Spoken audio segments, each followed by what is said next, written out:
കൊച്ചു ത്രേസ്യ പുണ്യവതി നിന്നിൽ റോസാപുഷ്പം പോലെ ഹൃദയം.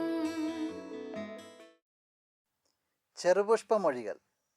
ലിസ്യുവിലെ ചെറുപുഷ്പത്തോടൊപ്പം 100 ദിനങ്ങൾ.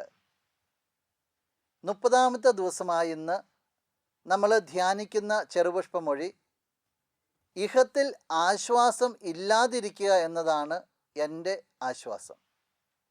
നമുക്കൊരു നിമിഷം ഒന്ന് കണ്ണുകൾ അടയ്ക്കാം. ഞങ്ങൾക്കേറെ പ്രിയപ്പെട്ട ലിസ്യുവിലെ ഞങ്ങളുടെ കൊച്ചുറാണി,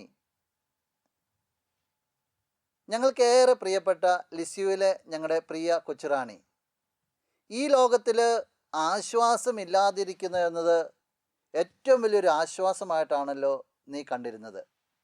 ഞങ്ങളൊക്കെ ജീവിതത്തിലേക്ക് നോക്കുമ്പോൾ ആശ്വാസവും സമാധാനവും ഇല്ലാത്ത അവസ്ഥ എന്ന് പറയുന്നത് ഞങ്ങളെ വല്ലാതെ അലട്ടുന്നുണ്ട്. ആ അവസരത്തിലൊക്കെ നീ ആശ്വാസം കണ്ടെത്തി. ഇതുപോലെ ജീവിതത്തിൻ്റെ എല്ലാ മേഖലകളിലും ശാന്തത പുലർത്തുവാനായിട്ട്, ആശ്വാസം കണ്ടെത്തുവാനായിട്ട് പുണ്യവതി ഞങ്ങളെ നീ സഹായിക്കണമേ. നിൻ്റെ പ്രത്യേകമായ മാധ്യസ്ഥം മൂലം ഞങ്ങളിപ്പോൾ അപേക്ഷിക്കുന്ന എല്ലാ നന്മകളും നമുക്ക് നമ്മുടെ നിയോഗങ്ങളെ ഒരു നിമിഷം ചേർത്ത് വയ്ക്കാം. നിൻ്റെ ഈശോയിൽ നിന്ന് ഞങ്ങൾക്കായി നീ വാങ്ങിത്തരണമേ. ആമേൻ.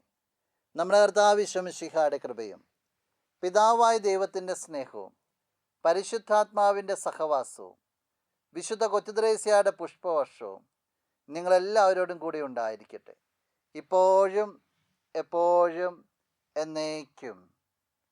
ആമേൻ. കൊച്ചു ത്രേസ്യ പുണ്യവതി നിന്നിൽ റോസാപുഷ്പം പോലെ ഹൃദയം.